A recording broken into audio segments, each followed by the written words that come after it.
Welcome viewers, welcome back to my channel. আমি আজ আপনাদের বেবিদের নায়রা ড্রেস কাটিং এবং সেলাই করে দেখাবো। ভিডিওটি দেখার পর আপনারা যে কোনো বয়সী বাচ্চাদের জন্য এটি তৈরি করতে পারবেন। তো আজকে আমি 7 বছরের বাচ্চার জন্য বানাবো। তো প্রথমে হাফ বডির জন্য হাফ গজ পরিমাণ কাপড় নিয়ে নিয়েছি। সেখান থেকে আমি এখানে 11 ইঞ্চি হাফ বডির ঝুল হবে এবং তার সাথে এক্সট্রা 1 ইঞ্চি পরিমাণ নিয়ে নিচ্ছি সেলাইয়ের জন্য। টোটাল 12 ইঞ্চি পরিমাণ নিয়ে বাকি অংশটুকুকে আমি কেটে নিব। তো উপর দিক থেকে আমি হাফ ইঞ্চি কেটে সোজা করে নিলাম। নেওয়ার পর এখানে আমি দেখুন হাফ বডি যা হবে আপনারা যে মাপই নেন না কেন 1 ইঞ্চি পরিমাণ বেশি নেবেন। তো এবার আমি গলার চওড়া নিয়ে নেব। তো কাঁধ নিয়ে নিচ্ছি এখানে 5 ইঞ্চি পরিমাণ এবং আরমোহল নিয়ে নিচ্ছি 5 ইঞ্চি পরিমাণ। নেওয়ার পর গলার চওড়া নিব 2 ইঞ্চি, গলার লম্বা নিব 4 ইঞ্চি পরিমাণ। নেওয়ার পর এখানে আমি গোল গলার শেপ দিয়ে দিব। তো আপনারা চাইলে যে কোনো ডিজাইনের গলায় করতে পারেন। তো এইভাবে আমি সামনে পিছনে একই গলায় নিচ্ছি। তো বডি 28 ইঞ্চি, 4 সাথে 28 ইঞ্চি এবং সেলাইয়ের জন্য এক্সট্রা 1 ইঞ্চি পরিমাণ আমরা নিয়ে নিব। এবং কোমরের মাপ আমরা বডির থেকে হাফ ইঞ্চি কমিয়ে নিব। বাচ্চাদের ক্ষেত্রে আপনারা কখনোই 1 ইঞ্চি কম নেবেন না, হাফ ইঞ্চি কম নেবেন। 6.5 ইঞ্চি এবং সেলাইয়ের জন্য এক্সট্রা 1 ইঞ্চি পরিমাণ নিয়ে নিলাম। তো এখানে যেহেতু আমি বেল্ট তৈরি করব সাদা কাপড় দিয়ে, এই জন্য আমি এখানে হাফ গজ পরিমাণ কাপড় নিয়ে নিয়েছিলাম। তো আপনারা হাফ গজ পরিমাণ কাপড় নিলে হাফ বডি আরও বড় আসবে, অর্থাৎ 14 সাইজ পর্যন্ত হাফ বডির ঝুলটা আসবে।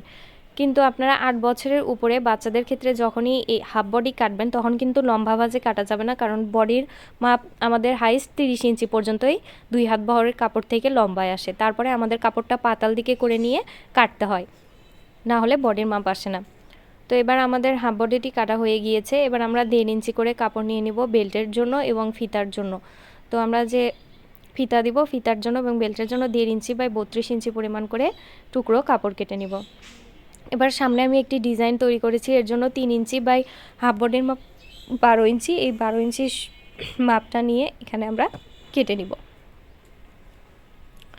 তো দেখতে পাচ্ছেন এইভাবে এই মাপটা আমরা নিয়ে নিয়েছি। নেওয়ার পর এটিকে কেটে নিচ্ছি। আর বাকি যে কাপড়গুলো থাকলো এগুলো আমি বেল্টের জন্য কেটে নিলাম। এবার আমি জামার ঝুলটা দেখিয়ে দিই। এখানে আমাদের প্রায় 2 গজ পরিমাণ কাপড় রয়েছে। তো এখান থেকে আমি হাতার জন্য প্রথমে কাপড়টা কেটে রাখবো। হাতার জন্য কেটে রাখার পর বাকি কাপড়টা দিয়ে আমরা কুচি দিব। তো এখানে আমি জামার ঝুল নিচ্ছি 23 ইঞ্চি পরিমাণ। এখানে টিকবে আমাদের উপর নিচে 2 ইঞ্চি এক্সট্রা যে 21 ইঞ্চি পরিমাণ। তো এখানে 23 ইঞ্চি পরিমাণ এইভাবে আমরা ভাঁজ করে নিলাম। নেওয়ার পরে হাতার ঝুলটা নিয়ে নেব। তো বাকি যে কাপড়টা থাকলো এখানে আমি হাতার জন্য এখানে 14 ইঞ্চি পরিমাণ কাপড় রয়েছে, এই পুরো কাপড়টাকেই নিয়ে নিব।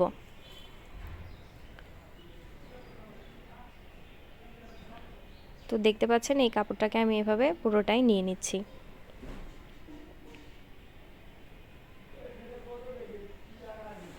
এবার দেখুন জামার টোটাল ঝুলটা আমি দেখিয়ে দিই। টোটাল ঝুল হবে আমাদের জামার ক্ষেত্রে 32 ইঞ্চি পরিমাণ এবং আমরা সেলাইয়ের জন্য এক্সট্রা টোটাল 2 ইঞ্চি পরিমাণ বেশি নিয়েছি।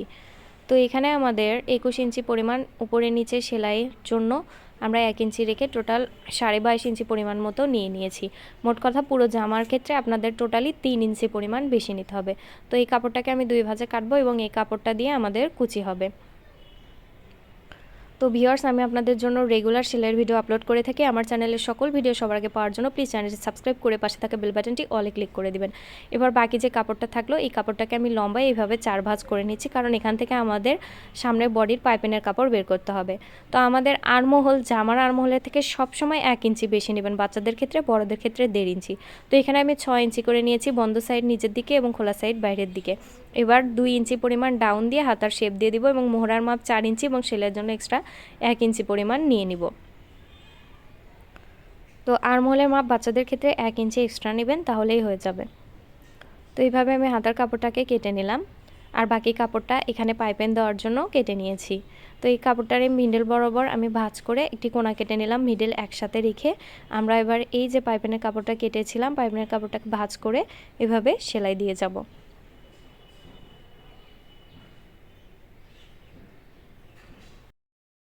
এবার আমরা অপর পাশেও ঠিক সেম নিয়মে সেলাইটি করে নিব।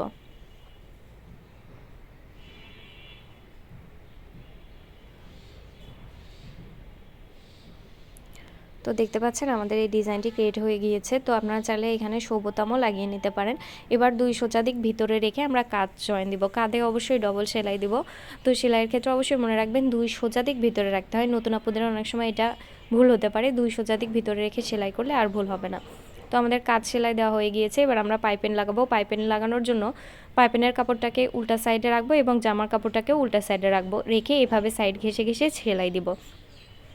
তো বাচ্চাদের জামার ক্ষেত্রে এইভাবে পাইপিন লাগালে অনেক বেশি লুকটা ভালো আসে। তো এবার দেখুন আমি এটিকে সোজা দিকে করে সেলাই দিয়ে নিয়েছিলাম। তো যতটুকু মোটা বা চিকন পাইপিন রাখতে চাই ততটুকু করে। তো এবার আমি জামার কাপড়ে 4টা কোনা কেটে নিলাম এবং উপরে হাফ বডির কাপড়েও 4টা কোনা কেটে নিলাম। এবার একটা কোনার সাথে আর একটা কোনা মিলিয়ে আমরা কুচি দিব, তাহলে কুচি ছোট বড় হবে না এবং কোনো রকম ঝামেলাও হবে না। তো এই জামার ক্ষেত্রে যেহেতু আমরা 1 ইঞ্চি বেশি নিয়েছিলাম, তাই এখানে হাফ ইঞ্চি বাদ রেখে আমরা কিন্তু এখানে কুচিটা দিয়ে দিচ্ছি। 2 সাইডে আমরা হাফ ইঞ্চি করে কাপড় বাদ রেখে এখানে কুচিটা দিয়ে যাচ্ছি। তো দেখুন আমি কিন্তু একটি কোনার সাথে অপর একটি কোনা মিলিয়ে মিলিয়ে কুচি দিচ্ছি। তো এইভাবে আপনারা যে কোনো জামা যে কোনো হাতার ডিজাইনে কুচি দিবেন, তাহলে কোনো রকম ঝামেলা ছাড়াই আপনারা এই কুচিগুলো দিতে পারবেন। তো এবার আমরা চাপ সেলাই দিব। চাপ সেলাইটা দিচ্ছি হাফ বডির কাপড়ের উপরে, জামার কাপড়ের উপরে নয়। তো সব সময় চাপ সেলাই কিন্তু হাফ বডির কাপড়ের উপর দিতে হয়, কুচির কাপড়ের উপর না। এবার সেম নিয়মে এখানেও আমি 4টি কোনা কেটে নিব এবং নিচের কুচির কাপড়টাতেও 4টি কোনা কেটে নিব। এবার একটি কোনার সাথে আরেকটি কোনা মিলিয়ে মিলিয়ে এখানেও আমরা সেম নিয়মে, দেখতে পাচ্ছেন এখানেও আমি সেম নিয়মে কুচিটি দিয়ে যাচ্ছি। তো ভিউয়ার্স, ছোট থেকে বড়দের পোশাক যে কোনো কিছু শিখতে চাইলে অবশ্যই আমাকে কমেন্টে জানাবেন, আমি আপনাদের সেটির ভিডিও আপলোড করে দেবো। আসলে ফিডব্যাক না পেলে ভিডিও করার আগ্রহ অনেকাংশেই কমে যায়। তো এবার আমরা দেখুন 2 সোজা দিক একদিকে রেখে ভাঁজ করে আমি পাড়টি লাগিয়ে নিচ্ছি। তো পাড়ের কাপড়টা কিন্তু আমরা ভাঁজ করে নিয়েছিলাম। এবার আমরা চাপ সেলাই দিচ্ছি। চাপ সেলাইটা হাতার কাপড়ের উপর দিয়ে দিলাম। তো এইভাবে আমরা এখানে হাতাটাকে করে নিলাম। এবার হাতার মিডলে একটি কোনা কেটে নিব। এবার কাঁধের সাথে সোজা সাইড একদিকে রেখে প্রথমে এক সাইড থেকে আমরা সেলাই দিয়ে দিব। তো এখানে অবশ্যই মেশিনের সেলাইয়ের ফিটটাকে ছোট রাখতে হবে, কারণ আমরা একটা সেলাই দিয়েই হাতা এইভাবে লাগিয়ে নিব। এবার অপর সাইড থেকে আবার হাতাটিকে লাগিয়ে নিচ্ছি। তো এইভাবে আপনারা যে কোনো বয়সীদের জন্য হাতা লাগাতে পারবেন, দেখবেন খুব সুন্দরভাবে ফিনিশিংয়ের সাথে হাতাটি লাগানো হয়ে যাবে। 2টা হাতা লাগানোর পর আমরা এখানে হাফ বডি পর্যন্ত সেলাই দেব। তো অনেকে নায়রা জামায় কোমর পর্যন্ত ফাড়া নেয় কোমরের, আর আমি এখানে কোমর থেকে 3 ইঞ্চি পর ফাড়া নিচ্ছি। 3 ইঞ্চি পরে ফাড়া নিলে পেটের অংশটা দেখা যায় না এবং লুকটা ভালো আসে। তো আপনারা চাইলে হাফ বডি পর্যন্ত ফাড়াটা নিতে পারেন। তো আমি এখানে 3 ইঞ্চি পর ফাড়াটা নিয়ে নিয়েছি। এবার আমরা নর্মাল কামিজে ঠিক যেভাবে সাইড ফাড়া সেলাই করি, ঠিক সেইভাবে সাইড ফাড়া সেলাই করছি। সাইড ফাড়ার উপরের অংশে দেখুন আমি হাফ ইঞ্চি উপরে এভাবে সেলাই করে নিচ্ছি, তাহলে কামিজের ফাড়াটা অনেক লং লাস্টিং করে। এবার সাইড ঘেঁষে ঘেঁষে আবার একটি সেলাই দিয়ে যাচ্ছি।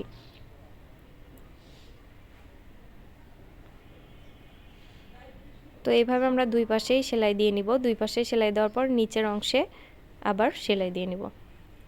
তো আবারও বলছি বন্ধুরা, ছোটদের বিভিন্ন ডিজাইনের জামা, ছোট থেকে বড়দের যে কোনো ধরনের পোশাকের ভিডিও দেখতে চাইলে অবশ্যই আমাকে কমেন্টে জানাবেন, বা কোনো বাচ্চার ড্রেসের মাপ নিয়ে সমস্যা হইলে আমাকে অবশ্যই জানাবেন, আমি আপনাদের সেটি রিপ্লাই দিয়ে দিব।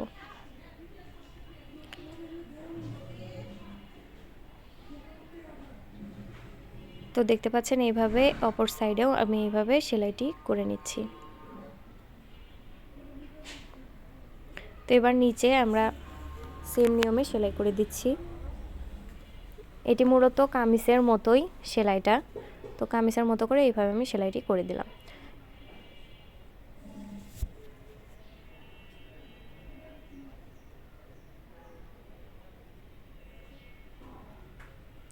এবার আমরা দেখুন ফাড়ার থেকে 1 ইঞ্চি পর পর দাগ দিয়ে নিব এবং ফিতাগুলো 2 ইঞ্চি করে করে কেটে নিব। তো 2 ইঞ্চি করে করে আমরা ফিতা কেটে নিয়েছি। এই ফিতাটাকে ভিতরে দিয়ে দিয়ে এইভাবে আমরা সেলাই করে যাব।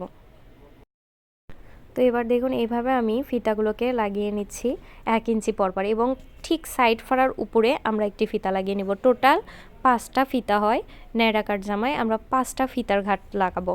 তো এইভাবে আমরা 1 ইঞ্চি পরপর দুটা দুটা করে লাগাবো 2 পাশে, এবং উপরে একটা লাগাবো মিডল বরাবর।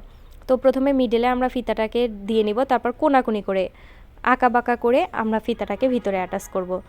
তো দেখতে পাচ্ছেন এইভাবে আমি আঁকা পাকা করে ফিতাটাকে ভিতরে দিয়ে দিচ্ছি। তো এইভাবে আমরা ফিতা লাগাবো। তারপর এখানে 2 পার্ট কালার কাপড় নিয়ে আমি এখানে কলিটি লাগিয়ে নিচ্ছি। আবারও বলছি ভিউয়ার্স, আমার চ্যানেলের সকল ভিডিও সবার আগে পাওয়ার জন্য প্লিজ চ্যানেলটি অবশ্যই সাবস্ক্রাইব করবেন এবং ভিডিওটি ভালো লাগলে অবশ্যই একটি লাইক দিবেন এবং বন্ধুদের সাথে শেয়ার করতে একদমই ভুলবেন না। তো দেখুন এইভাবে আমি কলিটি তৈরি করে নিচ্ছি, নেওয়ার পর কেটে নিব একই সমান করে। তো আপনারা সেম নিয়মে অপর পাশেও ফিতার ঘাটটা তৈরি করে নেবেন, তাহলেই আমাদের জামাটি একদমই কমপ্লিট।